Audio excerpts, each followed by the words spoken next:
नमस्कार, मैं हूं मृत्युंजय कुमार झा। शाम के 5:30 बज चुके हैं और अगले आधे घंटे तक आपके सवालों का सबसे बड़ा मंच तैयार है। अगर आपने कमोडिटी में ट्रेड किया है या फिर नया ट्रेड करना चाहते हैं, जानना चाहते हैं कि आपके लिए कहां पर कमाई के मौके बनेंगे, तो आप सवाल पूछिए। नंबर आप नोट कर लें, जिस नंबर पर आप सवाल पूछ सकते हैं 022-2300-1634। इसके अलावा आप 022-2300-1635 पर भी अपना सवाल पूछ सकते हैं।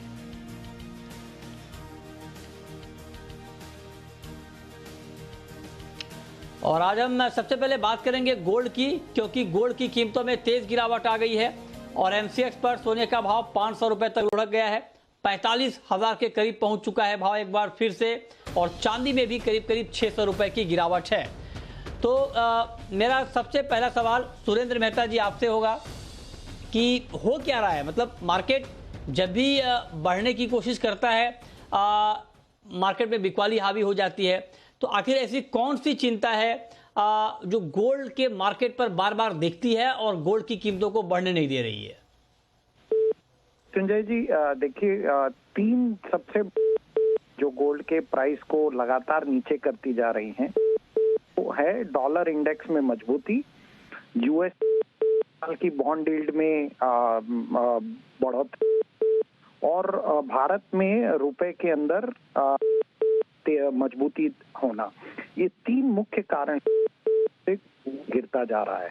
और चौथा इसका कारण कि जितना पेंडेमिक के समय ईटीएफ ने वो माल अब धीरे धीरे ईटीएफ वाले अमेरिकन और यूरोपियन कंट्री के अंदर ये बेचना इन्होंने शुरू किया है। ये चार मुख्य कारण हैं कि सोने का भाव लगातार नीचे जा रहा है। यदि आप कल से और आज के प्राइस को कंपेयर करें तो कल आपने देखा होगा कि अचानक से इसके अंदर थोड़ी मजबूती आई थी गोल्ड के प्राइस में, लेकिन आज वापस गिरावट आ गई है।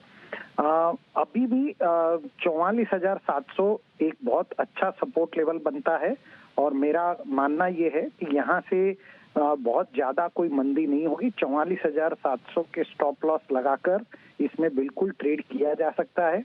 ऊपर में इसके लेवल लगभग 45,500 तक वापस ये दिखा सकता है, लेकिन कोई बहुत बड़ा इसमें ट्रेडिंग जोन बनता नहीं है और लोगों को इसमें करेक्शन का वेट करना चाहिए। और जब तक बॉन्ड यील्ड बढ़ता रहेगा तब तक सोने का प्राइस अभी फिलहाल बढ़ना मुश्किल है। अच्छा, तो आप कह रहे हैं कि जब तक बॉन्ड यील्ड में इजाफा होता रहेगा तब तक आप कह रहे हैं कि गोल्ड में तेजी की कोई बड़ी गुंजाइश दिख नहीं रही है। तो ऐसे में भाविक पटेल जी, आज शाम के लिए अगर कोई ट्रेड करना चाहे इस भाव पर गोल्ड में, तो उनके लिए आपकी सलाह क्या है? देखिए मृत्युंजय जी, आज भी मुझे लग रहा है कि जिस हिसाब से थोड़ा गोल्ड में दबाव आया है, तो शाम के करीब भी हमें थोड़ा और गिरावट दिख सकते हैं। तो आई थिंक 45,200 45,250 के करीब आता है, तो वहाँ से एक बार बेच के चल सकते हैं 45,450 के स्टॉप लॉस से, और टारगेट रख सकते हैं 44,950 से 44,900 का। अच्छा, अनुज जी, आपका क्या व्यू है? अभी अभी इस भाव पर गोल्ड में क्या किया जाए? मृत्युंजय जी, गुड इवनिंग। देखिए, जिस तरीके से गोल्ड में गिरावट देखने को मिली है और जिस तरीके से बॉन्ड यील्ड बढ़ी है, हमें लगता है कि यहाँ पे सेलिंग प्रेशर हावी रहेगा। तो करंट रेट से मुझे लगता है कि बिकवाली का ट्रेड लेना चाहिए। नीचे एक्सपेक्टेड है 44,900 तक के लेवल देखने को मिल सकते हैं और इंटरनेशनल मार्केट में $1,700 तक के लेवल आ सकते हैं। तो बॉन्ड यील्ड बढ़ने की वजह से और डॉलर में तेजी की वजह से गोल्ड में गिरावट देखने को मिली है। दूसरी तरफ देखें तो जिस तरीके से इक्विटी मार्केट बढ़ी है, तो इन्वेस्टमेंट डिमांड जो है वो बुलियन से हटकर इक्विटी की तरफ शिफ्ट होती हुई दिखाई दी है, जिसकी वजह से हमने एक सेलिंग प्रेशर भी गोल्ड में आता हुआ देखा है। डेफिनेटली कुछ डिमांड जो है वो यहाँ पर कम देखने को मिल रही है। मुझे लगता है कि अभी फिलहाल थोड़ा सेलिंग प्रेशर रहेगा, तो करंट रेट पर बिकवाली का ट्रेड सजेस्टेड है। ठीक है, तो आप कह रहे हैं करंट रेट पर बिकवाली का ट्रेड लिया जा सकता है, इस पर आप नजर रखें। लेकिन अनुज जी, इतना बताने से काम नहीं चलेगा। करंट रेट पर बिकवाली का अगर ट्रेड ले लेंगे तो किस टारगेट पर निकलेंगे, ये बता दें जरा आप। स्टॉप लॉस कहां पर लगाएंगे? जी बिल्कुल, देखिए स्टॉप लॉस जो रहेगा वो 45,600 पे रहेगा। हालाँकि करंट पे भी बेच सकते हैं और अगर थोड़ा-सा बाउंस भी आता है 100 से 150 रुपए का 45,200 45,300 के आसपास, तो वहाँ पर भी दोबारा बेच सकते हैं। स्टॉप लॉस जो रहेगा वो 45,600 का रहेगा। इनिशियली टारगेट 44,900 का रखें, उसके नीचे मार्केट चलता है तो नीचे करीबन 44,400 तक के लेवल देखने को मिल सकते हैं। तो $1,700 जो है वो काफ़ी अच्छी इंपॉर्टेंट सपोर्ट रहेगा।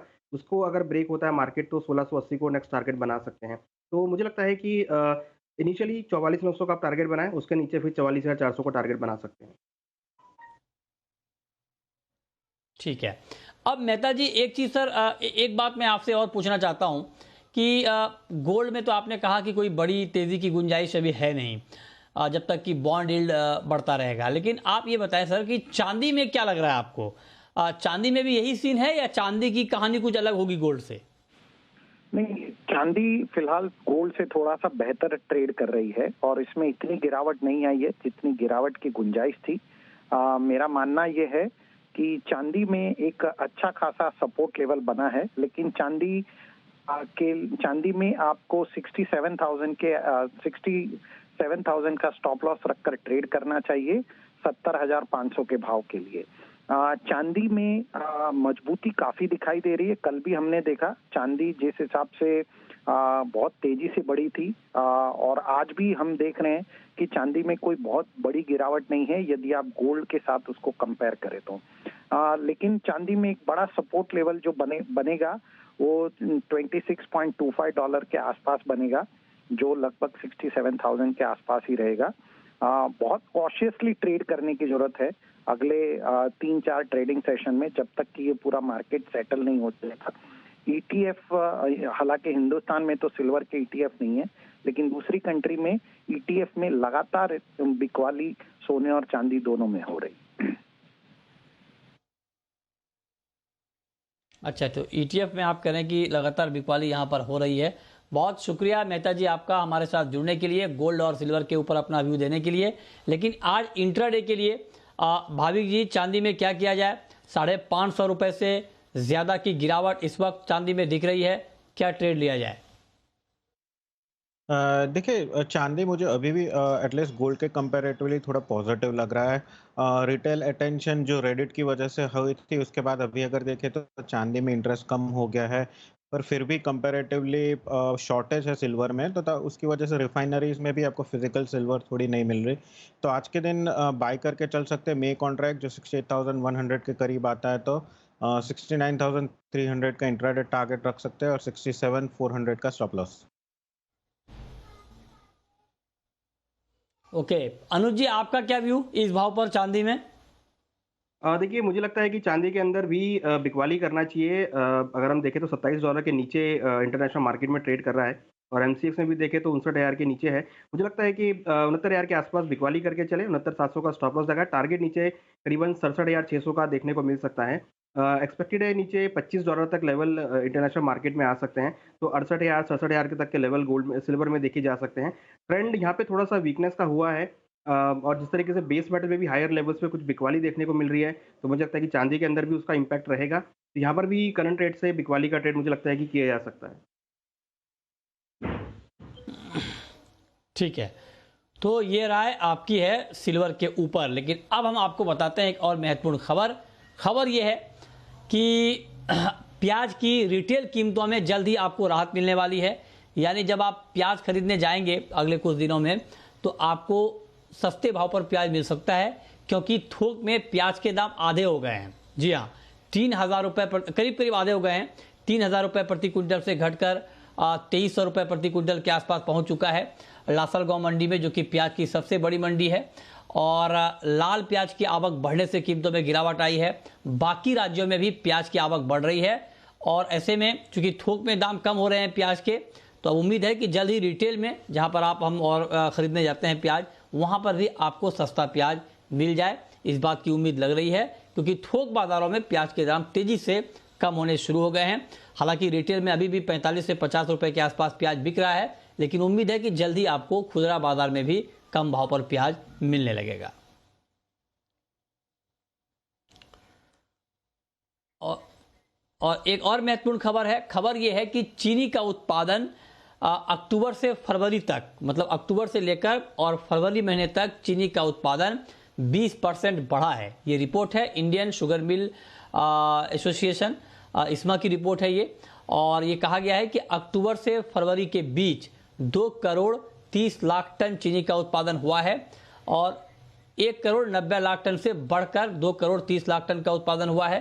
फरवरी तक 98 मिलों में पेराई हालांकि बंद हो चुकी है और महाराष्ट्र में अक्टूबर फरवरी के बीच 85 लाख टन चीनी का उत्पादन हुआ है। अब शुरू करते हैं सवाल जवाब। पहला सवाल है नरेश का, पूछिए नरेश जी। अरे सर, मुझे एनजी में जानकारी चाहिए सर। एनजी मैंने 200 रुपए पे बेच रखी है 10 लौटे, तो सर क्या करूं? अच्छा, 200 रुपए पे आपने नेचुरल गैस में बिकवाली की है। बताइए भाविक जी, 200 रुपए के भाव पर इन्होंने नेचुरल गैस बेचा है और नेचुरल गैस का अभी जो करंट मार्केट प्राइस है वो है 209 रुपए 60 पैसे का। तो क्या इनको अभी रुकना चाहिए या लॉस बुक कर लेना चाहिए?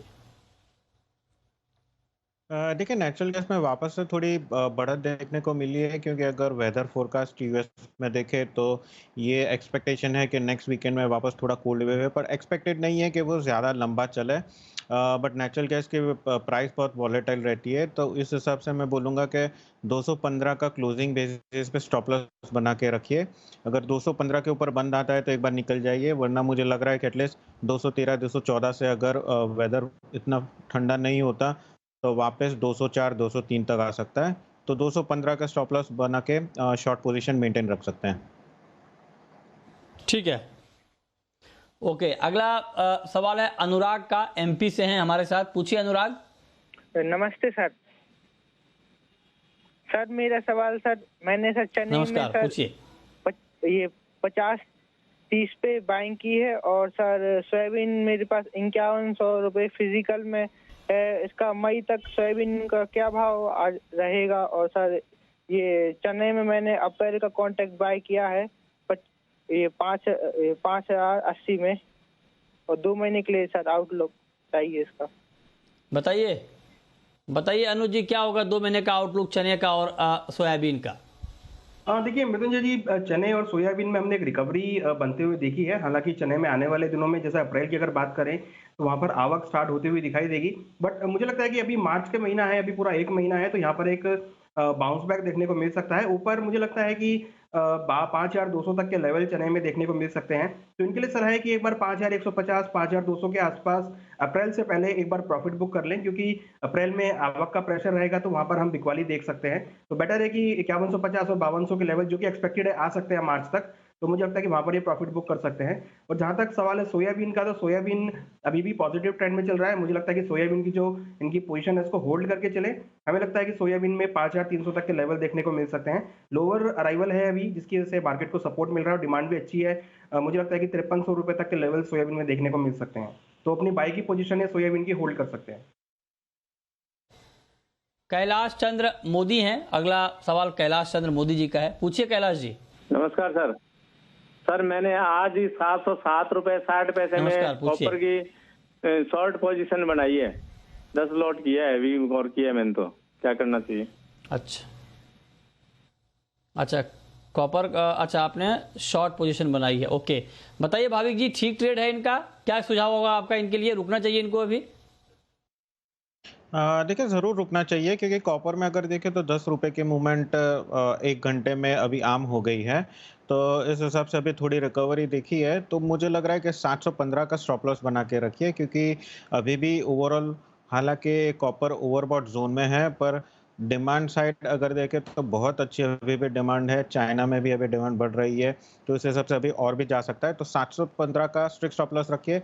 वापस नीचे 701 या 702 के करीब आता है तो वहां पे आपकी पोजीशन एग्जिट कर लीजिए। ठीक है, प्रमोद कुमार हैं हमारे साथ। पूछिए प्रमोद जी। नमस्कार सर। हेलो, नमस्कार, पूछिए सर। मैं जी सुन रहा हूँ, पूछें। टर्मरिक में जानना चाहता हूँ, ये क्या गेम खेला जा रहा है? आप जो मतलब राय देते हो 8600, ये भाविक जी ने बताया था पिछले वीक में, मैंने पूछा था। तो अब ये क्या गेम कर रहे हैं? मतलब आप एक ऐसी रेंज तो बताइए कि वहां तक जाएगा। ये ऐसा नहीं हो कि जोधपुर वालों के साथ बहुत धोखा हो रहा है। पिछली बार गंवार 30,000 रुपए तक गया था, ऐसा कोई धोखा कर दिया तो पैसे दे सारे घर बिक जाएंगे सबके। ये टर्मरिक में इतना धोखा क्यों हो रहा है लोगों के साथ? अगर ऐसी कोई ऐसी क्या डिमांड आ गई है, ऐसा क्या एक्सपोर्ट खुल गया जो इतना तेज कर रहा है?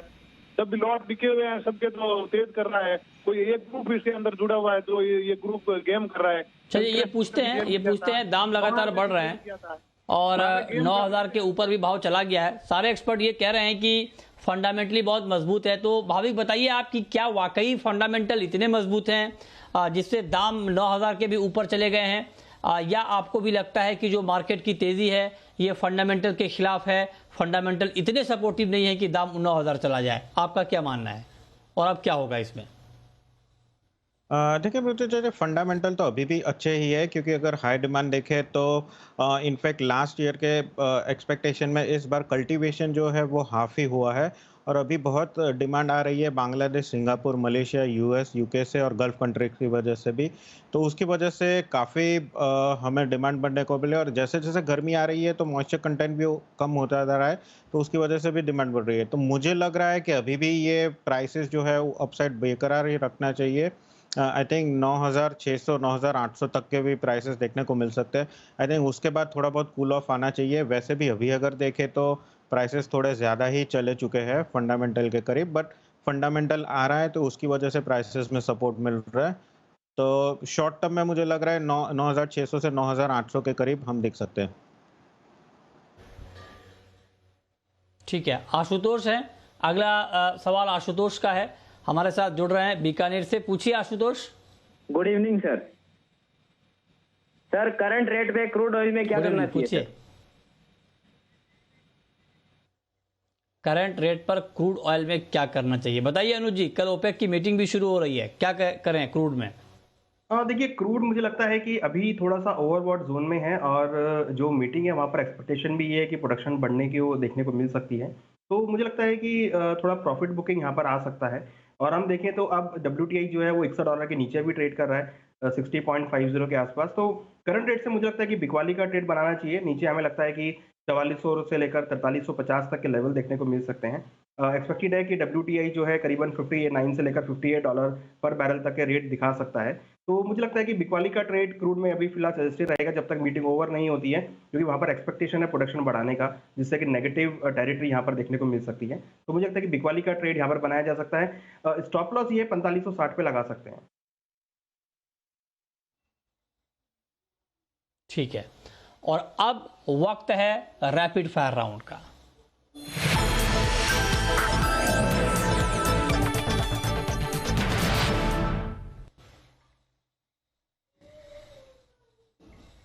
अनुज जी आपकी पहली रैपिड फायर कॉल। हमारी रैपिड फायर कॉल कॉपर पे रहेगी, जहां पर बिकवाली का ट्रेड कर सकते हैं करीबन 711 में। स्टॉप लॉस 716 का रहेगा, टारगेट करीबन 702 तक हो सकता है। आपकी कॉल भाविक जी।